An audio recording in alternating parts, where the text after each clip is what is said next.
Well, this is the Travel Ball Dad. I'm sitting here with Doc Snyder from coming to us from Evanston. Is it Evanston, Illinois? It is Evanston, Illinois. Yes. Excellent. Outside of Chicago. Doc is with the Ballparks of America. And what we're going to do today is learn more about how the Ballparks of America came to be, a little bit about Doc, and what the future holds in store for Ballparks of America. Doc, welcome. Thank you. I'm really happy to be here. Thanks, John. Excellent. Hey, Doc, you created this super complex in Branson, Missouri. But before we get into that, tell me a little bit about your background. I think you were involved with another complex for several years and built it up as well. Can you talk to us about your background as it relates to baseball? Sure. Well, like a lot of guys who coach their kids in baseball, I played baseball a little myself. High school, college. I played at Wheaton College, a little Division III school outside of Chicago here. And then got involved in our local leagues in Glenview Youth Baseball, which is a suburb of Chicago here, and was on the board for a few years, and noticed that we were sending teams to Cooperstown each and every year. And at that point, both our 10s and 12s would always go to Cooperstown, and which was interesting to me because my family's from that area. So I've spent a lot of time in upstate New York, more than just about anybody you know. So I thought, hey, I bet that is, right up there next to where my family lives. I should go check it out. And long story short, as I went and explored what was going on at Dreams Park in Cooperstown, I got some very interesting reactions from people. And in fact, saw that there were a lot of people who loved the experience, but at the same time, the families didn't necessarily have like the greatest of times. The kids who were playing baseball thought it was the greatest thing ever, but a lot of the families, were a little mixed on the experience. And so, that coupled with the fact that, and I think that the biggest thing was we talked to people up there at Dreams Park. We were actually talking to one of the employees, and the seminal moment in our development was standing in their gift shop. If you've ever been there, and you see where they mount the wall of all the pictures of the teams from they've got the pic, and as you read through the teams, there's a team from Florida and a team from Texas and a team from California, and it's like, wow, this is neat. And one of the employees walked by and we're like, wow, is that the teams from last year, or is that the teams like so far this summer? And she just looked at us like we were crazy, and was like, yeah, just teams from last week, and yeah. Wow. Yeah. And that was the thing. We're like looking at we're starting to count the pictures. Like, I'll save you the trouble. Yeah. We run 104 teams every week for a 13-week season. And so, doing the math on that, I'm thinking, wow, that's a lot of teams. Right. And the sad part is, right now we're turning away 2,000 to 3,000 teams per year. Wow. So that was for me the sort of light bulb moment where I said, okay, they're serving roughly 1,300 teams and they're turning away 2,000 to 3,000 teams. Yeah, that to me seems like an opportunity. I don't know. Right. I'm crazy. So that was sort of the thing that launched the whole process. And as we started looking into it, we said, do we want to do this in Cooperstown? And so I spent actually a lot of time and energy researching possibilities in the Cooperstown market. But I think what we found is that the challenges to development there were a little bit large, just in terms of the infrastructure is really just not there. They're kind of maxed out for that, having that many people visit a very small town, week after week all summer. To build another complex would really create some traffic issues, and not to mention just the fact that the more we talk to people, we realize there are a lot of people who might look for a different alternative, that might want to go someplace else, even though Cooperstown is great and has a lot of great things about it. There are a lot of places that are more family friendly, that have a lot more fun activities for the families. And so that was really our goal. We started looking around to say, where else could we do something similar, where we could recreate the stay and play type model, because that was one of the things that the kids uniformly said, we love, staying together as a team. But where could we do it in a more family friendly environment? And we found Branson, Missouri. And Branson just is absolutely, everything you could possibly want for families to have a great time in the summer. And so it was like the perfect storm of great, things coming together. You talk about the kids being able to stay in their own dorms and walk out and play ball. That's got to be a highlight of any kid's youth playing career. And just having seen it on video and what you guys have done there. And for those of us that are following, what's the website, Doc? It's just simply ballparksofamerica.com. If you get an opportunity, and I highly recommend it, check out their website and see what they've created. And I'm not going to steal Doc's thunder because I want to learn more about the complex itself. But for kids to be able to stay on site with their teammates, I mean, what a cool, memorable experience, and they'll have it forever. Doc, tell us a little bit more about because I think you renovated a former strip mall, correct? How did the Ballparks of America actual site come to be? How did you find that facility? Yeah, so it was actually used to be an outlet mall. It was the first outlet mall in Branson, and affectionately referred to as the Red Roof Mall because, as you can probably see in any of the shots, all the roofs were red. And for us, as we looked around Branson, as we found this site, it was very interesting. The site itself, the mall had just recently had gone out of business as a mall, and had been deeded back to the city. And so the city was looking for alternate uses. And really, there aren't a lot of great uses for a mall when you've proven that it doesn't work well as a mall. Right.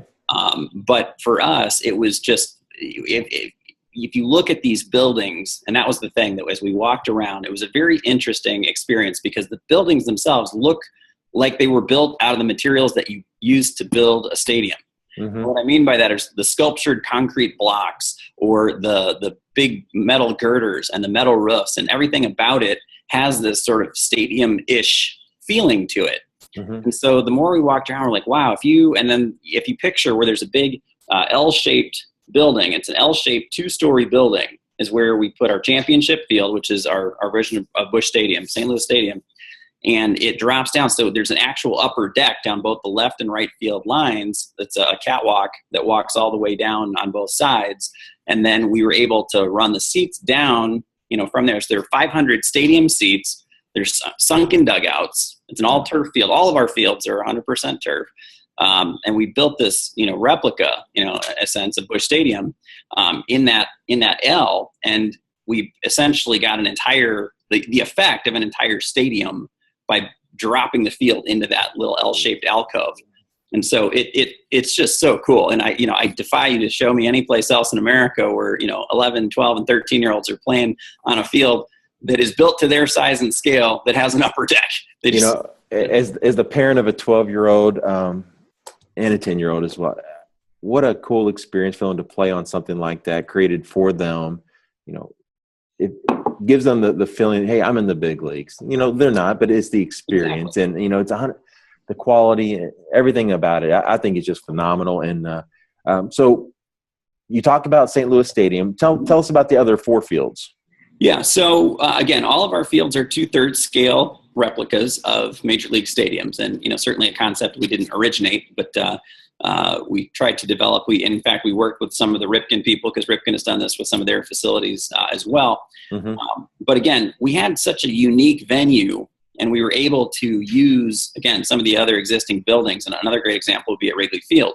The thing that makes Wrigley Field look and feel like Wrigley Field is the fact that it's nestled in the middle of a neighborhood, and where you've got the buildings surrounding it and the outfield. And so likewise, we set the field in so that when, a kid hits a home run at Wrigley Field, it clears the ivy covered wall and it hits a building, and which is really cool. And especially we run our home run derby there every week, and, we do it at night, and it's funny because, the ball kind of goes up into the night sky and you see it coming down, and you just wait and bang, it hits the metal roof and everybody goes crazy. And it's just, that is cool. It's really fun. So, certainly we're not the first to create a replica, of a stadium by any means, but, I think we've been able to, use these existing buildings and configure the fields around them in such a unique way that it really makes it fun, really makes it feel, again, more like something that was built specifically for these stadiums. And to us, that's really a big part of the fun and a big part of what makes it unique. And not just, like a painted backdrop of a field, but it actually has some physical, structure to it. Understood. So we got St. Louis and Wrigley. What else? Wrigley. We have Fenway Park. Which are in our Fenway. We have, of course, the Big Green Monster, which is it's 200 feet away from home plate, but it is 18 feet tall. So it takes a pretty good shot, to get out. It definitely creates that same dynamic, especially that was a big part of what we were doing too, is, for that, 11, 12 and 13-year-old, groups who wanted it to play fair, for the fields where kids, could hit home runs, but it wasn't a home run derby, either. And so, I think we found a pretty good balance point with the dimensions that we have. And each field is scaled, differently. So to give you an example, like I said, 200 feet to the Big Green Monster. The other field is nestled right next to it, and up a little higher up the hill is Ebbets Field. And Ebbets had the short porch in right field, and it's got the scoreboard built into the wall, which is kind of an impediment there. But candidly, it'll be much easier for left-handed hitters to hit home runs there than it will for right-handed hitters to get it over the Big Green Monster. So, that's, the lefties get a real nice – they're going to love Ebbets Field. That's going to be a fun field for them. Cool. And then our fifth field would be Tiger Stadium. And, Tiger Stadium is our deepest outfield. It's 270 to direct center, but it's only 219 to the corners. So it's kind of a very angular field, which old Tiger Stadium was. And with that field, we tried to combine elements of old Tiger Stadium and, new Comerica Park, because there were things about Comerica that we liked. And so, we like the fact that there's the little dirt strip runway between home plate and the mound.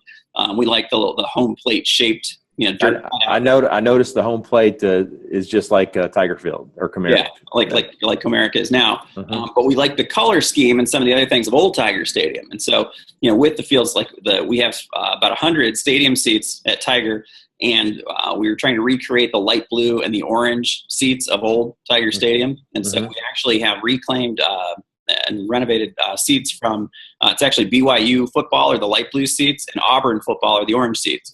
And so, there's even that's pretty cool. Yeah, behind the seats, on our various fields. We've got just kind of take you through the other ones. The seats at Wrigley are actually Camden Yards seats at Wrigley in the dark green, because they were very similar seating.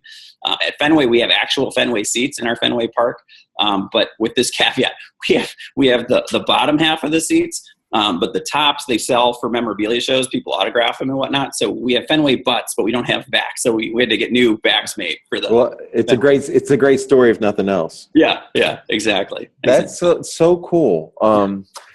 Well, with those 5 fields, and you guys have put a lot of thought and effort into creating a quality product and doing what you do. Walk us through the day in the life of a ball player. They wake up in their dorm.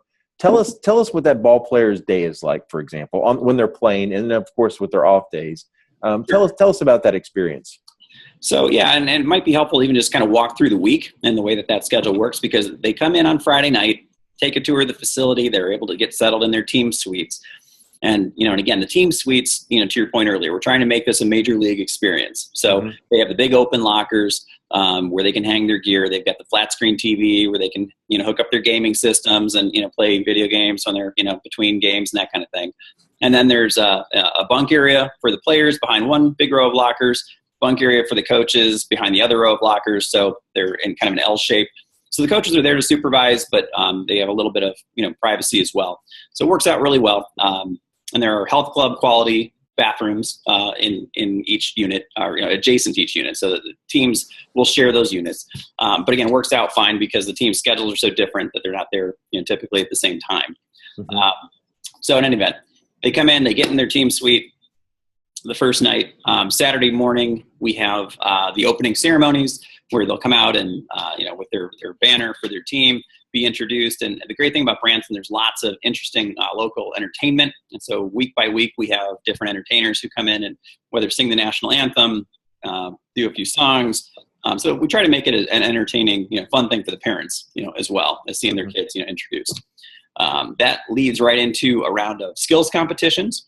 And we run the skills competitions, different things like the around the horn, the team relay, different things to just get the kids out on the field so they get a chance to experience the turf, see what kind of bounces they're going to get before they're in an actual game, situation. So it's kind of a way to just kind of get acclimated to the facility.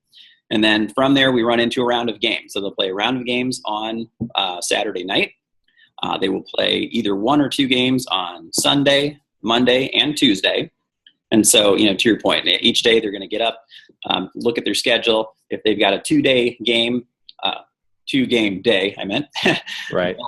again, have some time to, do a little warming up, get ready for their game, play a game, take a break. And again, depending on how close the games are together, they may choose to go and do other things in Branson for a while and then come back if it's a night game. If they have an afternoon game, typically they'll play.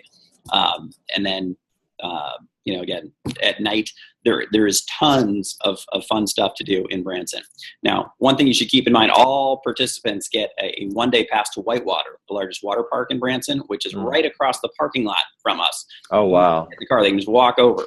So they can do that if they've got the day that they only have one game. They might have a morning game, be like, hey, let's go to Whitewater for the rest of the day. So that's certainly an option. Some people choose to save that for Wednesday. So Wednesday is the programmed in off day. And that's really the day we expect the kids to go out and explore Branson. And, they're probably the three most popular things. One would be the water park. Two would be Silver Dollar City is a huge amusement park. And I mean, to just give you a lot of people, that aren't from the area may not be familiar, but it would be a Six Flags sized, scale amusement park. In fact, they spent, I believe it was $20 million on one roller coaster about 2 years ago. And wow. It is the most remarkable roller coaster I've ever been on. And I'm kind of a roller coaster guy, and it's awesome. Cool. So that is a great one-day experience. And then the other thing is Table Rock Lake is literally 5 miles away from our entrance. So a lot of people will go out. There's a lot of access, a lot of different boat rentals, things like that. Teams will rent the giant double-decker pontoon boats. They have like a pontoon boat with a slide that goes down, take them out on the lake. And that's just a great way to spend the day with your teammates, with the families. Really a fun thing to do too. And so those are kind of the three big kind of all-day events. But in between, you've got go-kart tracks, you've got zip lining experiences, you got tons of miniature golf, you've got museums like the Ripley's Believe It or Not, the Titanic Museum, not to mention at night, 48 theaters in town. So anything from a live music perspective you're looking for, you can find in Branson.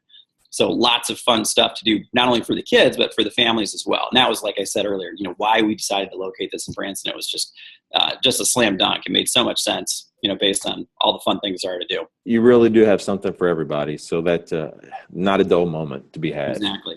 Well, I can only imagine how much fun it would be for a kid to experience something like that. After the off day on Wednesdays, do they have tournament play Thursdays and Fridays, or Thursday, yes. I'm assuming? And then yes. So, sorry, and the rest of the schedule, basically, Wednesday night is actually the Home Run Derby at Wrigley Field, starting at 8 o'clock. And then depending on the size of the tournament each week, there may be a few teams that have to play late Wednesday night, but for the most part, then bracket play is all day Thursday. And again, depending on size of brackets, typically we try to have our championship games on Thursday night. In some cases, if, again, weather or something gets in the way, we leave Friday morning open to make sure we get our championship games in, so they could be on Friday morning for certain teams. But for the most part, we try and get them in, on Thursday night under the lights. Well, that sounds like an amazing experience. It's a fun week. I'm hopeful that we get to experience it in the near future, because it sounds cool for a parent's perspective as well. Oh, absolutely. I've seen a lot of baseball youth affiliations, and you guys have looks like an onslaught of events happening this year with baseball youth. Can you talk to us a little bit about that relationship? Yeah, so actually we have a number of kind of strategic partnerships with groups, like whether it's Baseball Youth, Nations Baseball out of Houston, Game 7 out of St. Louis, AAYSC out of Kansas City, Game Day USA, of course, right here in Chicago, where we have some marketing relationships where they help us in terms of getting the word out, both through social media and that kind of thing, and email blasts and whatnot. And then in exchange, we have them come in, and they're running some weekend events in April and May, and then also some things in August and in September. So that's kind of the affiliation. Baseball Youth actually is in the process of going through a little bit of a transition. The company's actually been purchased by the same group that runs Baseball Nationals out of Elizabethtown, the athletics group in Louisville. Mm-hmm. So it's I think a real good combination of some pretty big group. And you guys have a great facility, and you don't want to be selected for just one association. You want everyone to be able to experience the great things you have to offer, I'm sure. So exactly. But the good thing is there are plenty of groups that are leveraging your facilities, and that says something in itself. So for this upcoming season, are there plenty of openings left for teams to be able to grab a spot? There are still openings available. Absolutely. And we are in the process right now of bringing in a lot of the larger groups. As you know, there are some of these mega groups in each city who have taken on, some of these are, you thought the big groups used to be, 30 teams, and now they're groups that have 70 teams. Wow. So we're, working with some of those groups to get multiple, teams to come in. And so, the slots are starting to go in some chunks where, 3 or 4 or 5 teams are coming in, particular weeks. But that being said, there are definitely still, spots available. And we're, just filling up but they are starting to fill up. So we're kind of filling up week by week, age group by age group. Well, as a parent that's been to several different complexes with different tournaments, watching my kids, the travel ball parents today, I think, expect, a lot of money is invested in travel baseball, softball, basketball, what have you. And as a parent, it's really enjoyable to go to nicer facilities and be able to watch our kids that we love do the things that they do and be able to have these experiences. And that, I think that's the biggest takeaway for myself is, being able to provide something like that to our kids and let them come back with those memories. And what a great place to make that happen, Ballparks of America. So I'm looking forward to getting out there. And I know you've got a lot going on. And hang on one second. Is there anything you'd like to leave our followers with before we conclude? I just I think to sum it up, when people ask me, why'd you do this, or what is Ballparks of America? What's it all about? To sum it up, it's really three things. We've created our own take on an acronym that everybody knows, BFF. But in our case, BFF, it's baseball, friends, and family. And, we think we deliver an absolutely excellent baseball experience, these great fields, this unique venue, and bringing in teams from all over the country. I mean, that's part of the fun, is that when you come to Ballparks of America, you're going to play a team from Illinois, you're going to play a team from Missouri, you're going to play a team from Texas, you're going to play a team from Florida, and all over the place. So you get to, kind of measure your team against a lot of other teams from other places, which is fun. The second part is that friendship component. I think sometimes that gets overlooked, but, like I said earlier on, that being together in the team suite is a quintessential part of the experience. And, while everybody spends time, with their families throughout the season, being in different events where you might be in hotels and that kind of thing, there is something unique about the team staying together and the kind of bonding and the fun experiences that those kids have.